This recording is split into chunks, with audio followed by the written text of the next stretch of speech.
Bien, pues vamos a centrarnos pues esta tarde pues, y mañana para los que estáis en Sudamérica, Centroamérica, en los cuidados respiratorios del paciente neuromuscular, haciendo pues algún detalle específico para los pacientes con déficit de colágeno 6. Este sería el resumen de lo que vamos a hablar. En global vamos a hablar del manejo del paciente neuromuscular, de sus necesidades, las particularidades del paciente con déficit de colágeno 6, qué hacer o cómo debemos prepararnos ante una intervención quirúrgica, qué es lo que habitualmente se monitoriza en cuanto a función respiratoria, con qué frecuencia se hace más o menos y por qué las hacemos. Y para acabar un poquito, pues porque había una petición de, ya anticipando alguna pregunta, sobre la prevención de contagios por agentes infecciosos. Bien, el fenómeno que se produce ante un cuadro respiratorio, que aumenta las secreciones, empeora la función respiratoria, es que se va a producir lo que llamamos una insuficiencia ventilatoria. Entonces, dentro de los diferentes músculos que tenemos, cada uno hace una función, ¿no? Para inspirar, esta parte del ciclo respiratorio, utilizamos fundamentalmente la musculatura intercostal y el diafragma. Para la parte expiratoria es muy importante, para el mecanismo de la tos especialmente, pero evidentemente si no tenemos una buena inspiración y entra suficientemente cantidad de aire, tampoco podemos hacer una buena expiración, o sea que de alguna manera pues los músculos respiratorios sí que son el diafragma son muy importantes para esta fase. Y después, bueno, los músculos que nos ayudan a hacer la deglución, la fonación, que controlan la laringe, también son muy importantes para este aspecto y sobre todo pues, cuando hablamos del aspecto de la tos van a tener un papel fundamental. ¿Qué se hace? Lamentablemente todavía en la mayor parte porque todavía en gran parte de centros en el mundo ante un paciente con una audición respiratoria. Pues en una primera fase, y lo hemos visto en la pandemia de COVID, vamos a dar fundamentalmente oxígeno. Si las cosas no van bien, pues en muchos sitios no hay un papel o un entrenamiento para utilizar la ventilación no invasiva y directamente vamos a la intubación. Y si esta intubación se prolonga en adultos más allá de 2 semanas, pues entra en una relación de beneficio-riesgo para el destete y la retirada de la ventilación, pues entra el papel de realizar una traqueostomía precoz para salir de esa situación, ¿no? En algunos casos, con enfermedades en fase terminal, ¿no? Pues bueno, al paciente ya no se le ofrece la intubación, sino pues se le ofrece como estrategia principal el confort y la calidad de estos últimos momentos. Por lo tanto, el oxígeno, la sedación toman un papel principal en este aspecto. Lo que queremos decir es que independientemente del uso que tengamos de la ventilación invasiva, la extubación electiva a ventilación invasiva, según un protocolo que ya definió hace muchos años el doctor John Buck en Estados Unidos, pues minimiza mucho los riesgos de necesitar una traqueostomía en los pacientes en general y en particular en los pacientes neuromusculares. Entonces, bueno, la idea es decir, hoy en día estar intubado no es y estar fracasando en el momento del destete a retirar ese tubo, no tiene por qué ser igual o ser sinónimo de que ya vamos hacia la traqueotomía porque podemos utilizar este protocolo de destete, que bueno, no tenemos tiempo para detallar o entrar en aspectos tan técnicos. Quiero reforzar un poco la idea que cuando un paciente tiene un fracaso en la musculatura y el acúmulo de secreciones es el problema principal, el oxígeno deja ser un mero maquillaje del pulsioxímetro. O sea, podríamos ver que, bueno, esta mujer aquí a la derecha pues nos puede parecer muy guapa, Cameron Díaz, pero gran parte es el maquillaje, no es la situación basal que vemos en la izquierda. Por lo tanto, sea cual sea nuestra situación respiratoria. Con el oxígeno podemos maquillarla y mejorar los números, mejorar la pulsiosimetría, pero eso no nos quita nada la fatiga o el riesgo de fracaso y acabar intubados. Entonces, la idea es un tratamiento que nos puede ayudar transitoriamente, pero que no incide claramente en la evolución de la enfermedad. Y eso es un mensaje que queremos transmitir y que transmitimos a los médicos jóvenes y a las enfermeras, que realmente hagamos el tratamiento que necesitan los pacientes, llámese en primera línea fisioterapia, ventilación no invasiva, tratamientos coadyuvantes, etcétera, antibióticos, pero el oxígeno solo nos permite ganar muy poco tiempo, ¿no? No es el tratamiento fundamental o en el que hemos de poner nuestras grandes esperanzas, especialmente cuando tratamos pacientes neuromusculares. Entonces, hemos de hablar de cuidados no invasivos, como la tos asistida, que es fundamental. Aquí veríamos un paciente en Brasil que está recibiendo tos asistida con la ayuda del hermano y la madre, que le ayudan pues esto a coger más aire durante la inspiración y con la compresión tóraco-abdominal exhalar más aire y mejorar el mecanismo de la tos. Hoy en día, desde hace décadas, disponemos de dispositivos mecánicos como el Cough Assist, estas unas versiones pues, de hace 10 años, ya tenemos modelos más modernos, tenemos muchas más casas que están desarrollando dispositivos para la tos asistida y que se ha demostrado uno de los elementos fundamentales para prevenir el ingreso y el deterioro de estos pacientes con la necesidad de intensivos y de intubación. ¿Por qué? Porque estamos yendo a la raíz del problema, que es que no tenemos fuerza para manejar las secreciones. Y ese es el problema fundamental. Evidentemente, cuando tenemos fatiga de la musculatura, darnos un músculo accesorio, un respirador, es de gran ayuda. Clásicamente, pues hasta finales del siglo XX, pues era ventilación invasiva a través de la intubación o la traqueotomía. Pero ya a finales de los 90 se desarrolló pues, la ventilación no invasiva a través de máscaras, ¿no? Y aquí veríamos el ejemplo.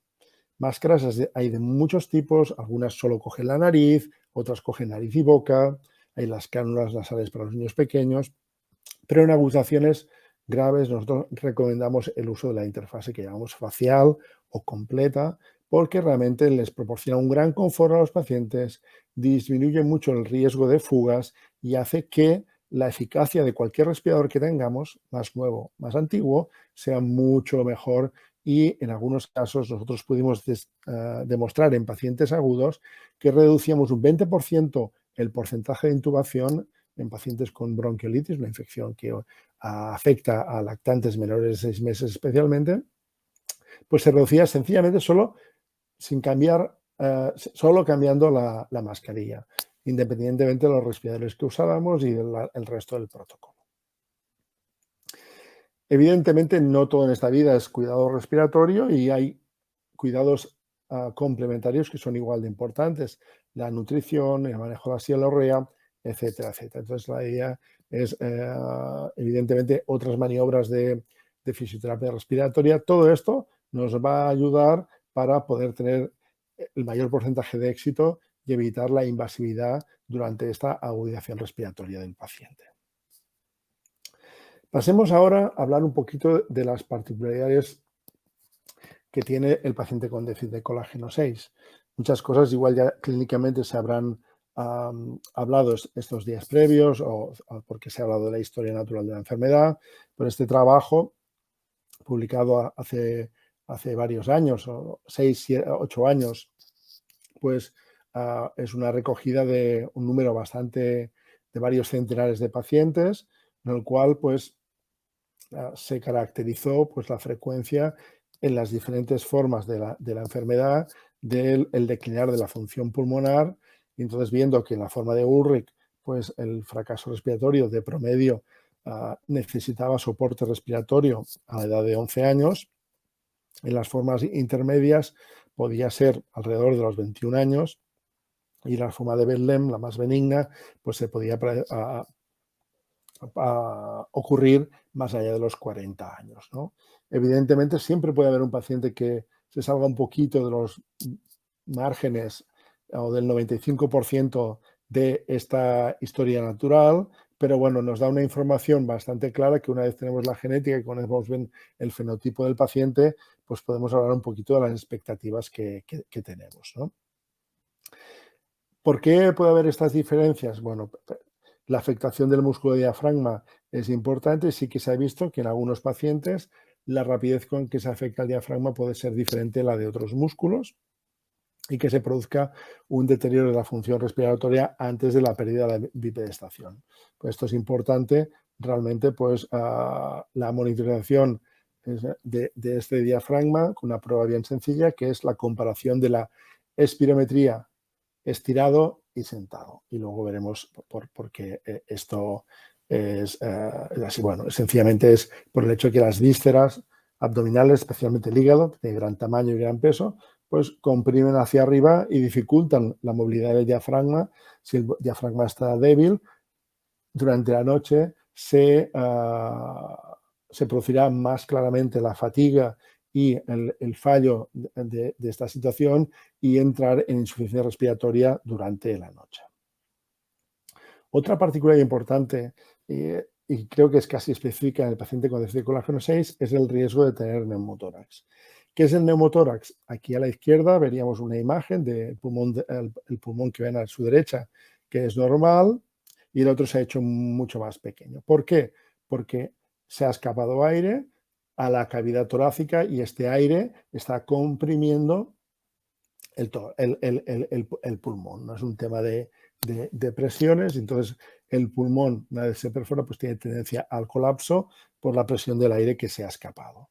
Veríamos aquí en una imagen de TAC, de tomografía, en el cual, ¿por qué se produce esto? Pues vemos con más detalle, lo vamos a ampliar, que en la parte superior de los dos pulmones vemos como una serie de burbujas de aire, de lo que llamamos bullas, que son áreas de pulmón que se pueden romper y este aire se escapa a la pleura y entonces puede colapsar el pulmón. Entonces, esta afectación del déficit de colágeno hace que sea esto más frecuente y se ha visto que en algunos pacientes se asocia al inicio de la ventilación invasiva o con maniobras de tos o a veces con alguna movilización o algún pequeño accidente. Por lo tanto, hemos de ser conscientes que existe este riesgo, ¿no? Que puede afectar a estos pacientes.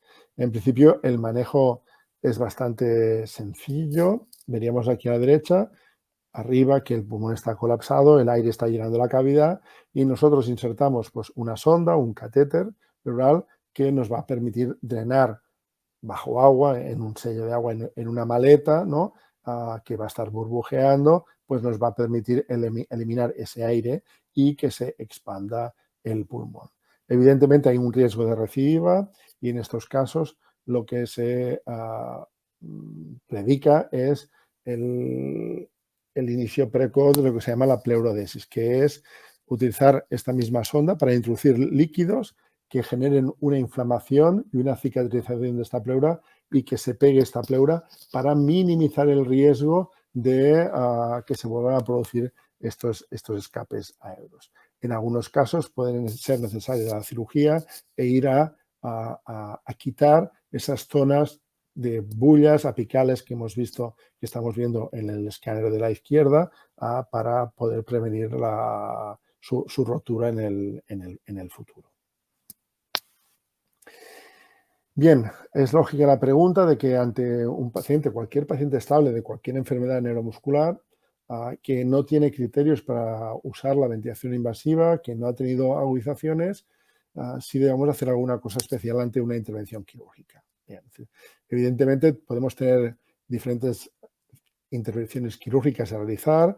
Las que más nos van a preocupar son aquellas que afecten la movilidad o a la caja torácica, ¿no? Entonces, claro, estamos hablando de la cirugía de escoliosis, un problema secundario que ocurre con gran frecuencia en las enfermedades neuromusculares y que necesita un tratamiento para prevenir el deterioro de la función muscular, de la función respiratoria, porque a medida que se va colapsando la columna, puede colapsar el pulmón y afectar nuestra capacidad pulmonar de forma mucho más rápida que el propio deterioro per se de la enfermedad.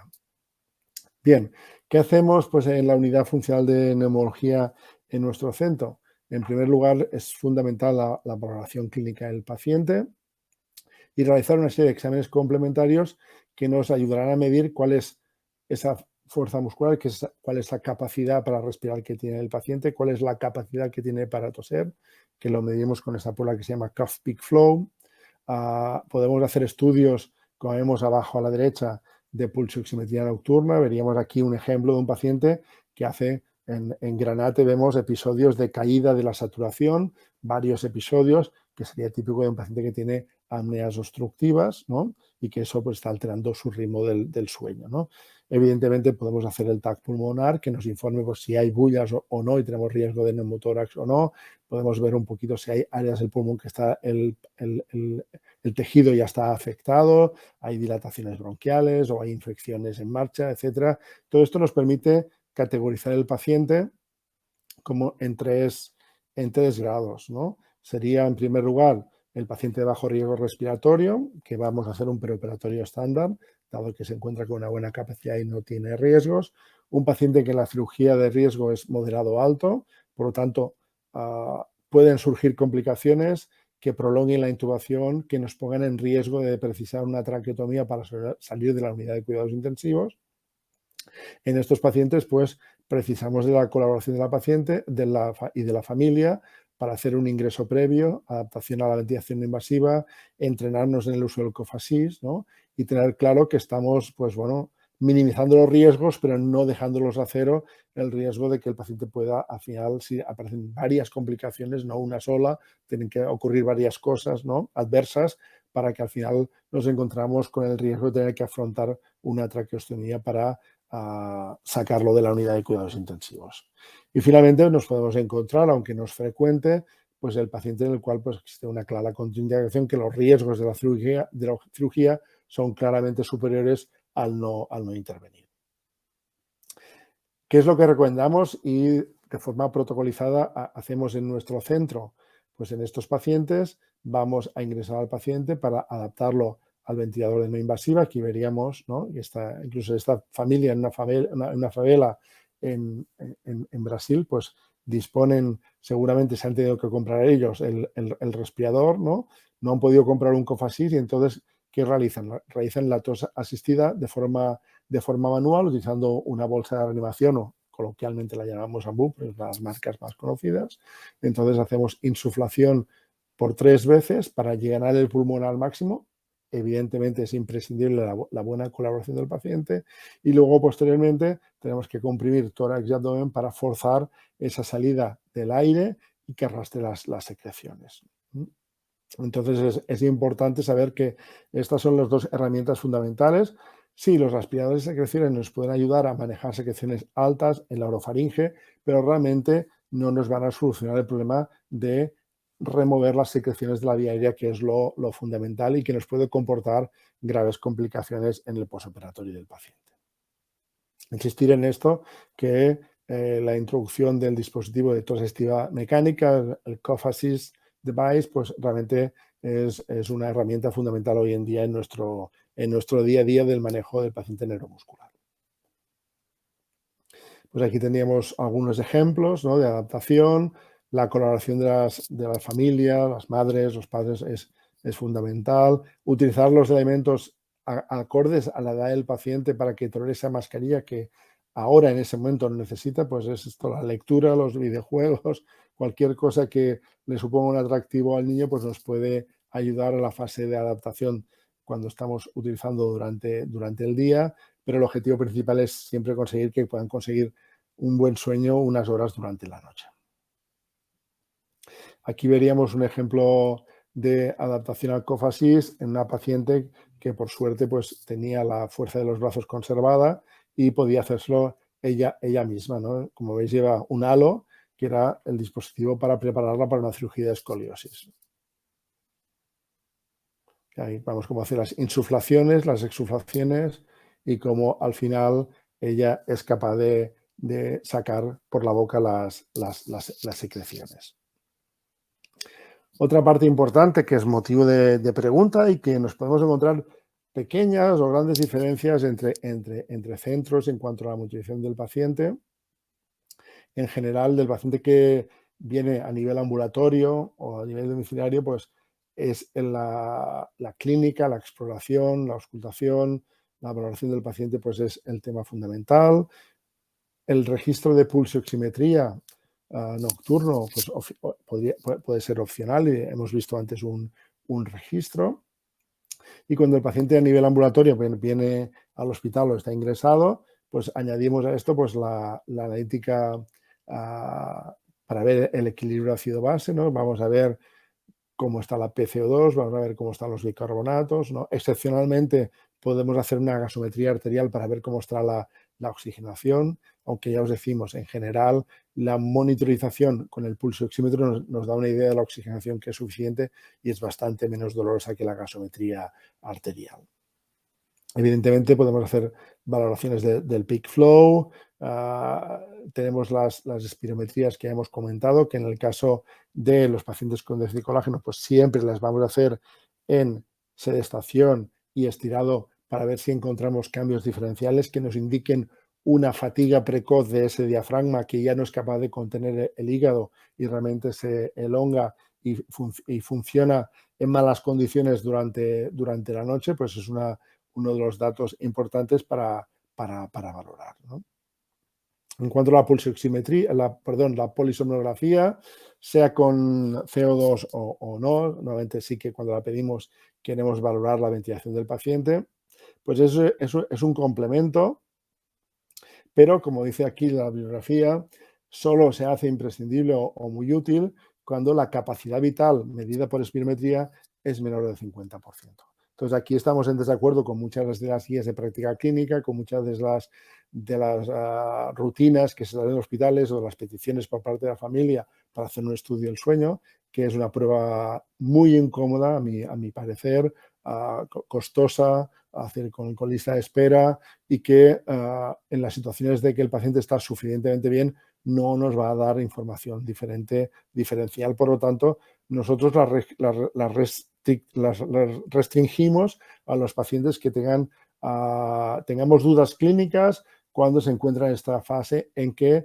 la ventilación y su capacidad vital medida por espirometría es menor del 50%. Es lógico que nos preguntéis, bueno, es decir, ¿qué es lo que puedo vigilar yo como padre, como cuidador bueno, pues lo sabéis perfectamente. Son las preguntas que os hacemos en la consulta cuando venís y es parte de la exploración clínica de un paciente, ¿no? ¿Qué miramos primero? Síntomas que nos digan que este paciente está ventilando mal por la noche. Que tenga cefalea al despertarse por la mañana y que desaparezca rápidamente. En niños más pequeños se puede ver como irritabilidad, ¿no? Es decir, o cansancio extremo por las mañanas, ¿no? A veces realmente el matiz es complicado en niños neuromusculares, ¿no? La sudoración nocturna en la zona de la nuca, por ejemplo, es un síntoma pues, bastante sugestivo de hipoventilación. El aumento de despertares nocturnos, la pérdida del control de esfínteres, lo que llamamos enuresis, ¿no? Que volver a hacerse pipí encima por la noche no es muy frecuente, pero pueden ser síntomas de que no tenemos un buen descanso nocturno, ¿no?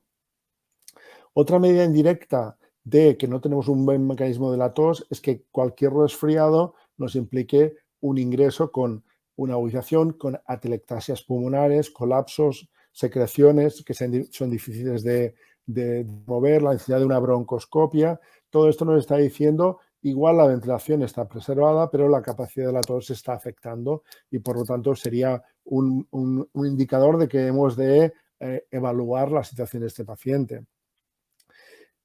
Aquellos pacientes en los que está aumentando el trabajo respiratorio de forma muy sutil pero persistente pueden llegar a tener un estancamiento o una pérdida de peso. Por lo tanto, sería otro dato que como padres os debería llamar la atención, ¿no? Todas las otras pruebas pues serían ya pruebas que hacemos habitualmente en el hospital, pues que sería tener en la pulsioximetría nocturna saturaciones por debajo de 88 más de 5 minutos, ¿no? En algún registro tener la PCO2, ¿no? Que nos mide la ventilación mayor de 50 minutos de mercurio. Esta alteración de la función pulmonar en la espirometría estirados, ¿no? Y sobre todo, pues esto, tener una capacidad vital inferior al 35-50%, ¿no? Claramente la mediana de la historia natural de la enfermedad con déficit de colágeno 6, la mayor parte de pacientes se empezaba la ventilación cuando su capacidad vital cae alrededor del 35%. Y eso habitualmente con unos pesos y tallas adecuados, ¿no? O aunque sean un poco inferiores, ¿no? Pues nos dice es más o menos 1 litro de capacidad vital, ¿no? Entonces, ese es un poquito, sería el límite en el cual, por debajo de eso, muy pocos pacientes realmente aguantan estables o en buenas condiciones sin un soporte de ventilación invasiva. Para acabar, ¿no? En cuanto a la prevención de contagios, creo que no puedo explicar nada, que si no lo hemos aprendido ya en 2 años, ya es decir, mascarilla, lavado de manos y distancia social, si no podemos mantener la mascarilla. Entonces, yo creo que esto ha sido una gran lección para todos, para ver lo sencillo que es, puede ser realmente minimizar al riesgo las infecciones respiratorias, ¿no? Con estas 3 sencillas, pero a veces molestas o incómodas medidas. Muchas gracias. No quería acabar sin pues, hacer homenaje a Judith, la niña de 4 años, que me obligó a aprender a usar la ventilación invasiva en pacientes neuromusculares, a cuidar de ella y bueno, pues en una de estas reuniones de jornadas neuromusculares, pues pudimos saludarnos y ver que bueno, ya tenemos una mujer que tiene pareja, que ha estudiado, que trabaja y gracias al soporte de la ventilación invasiva aplicada en el momento que era necesario. Muchas gracias a todos.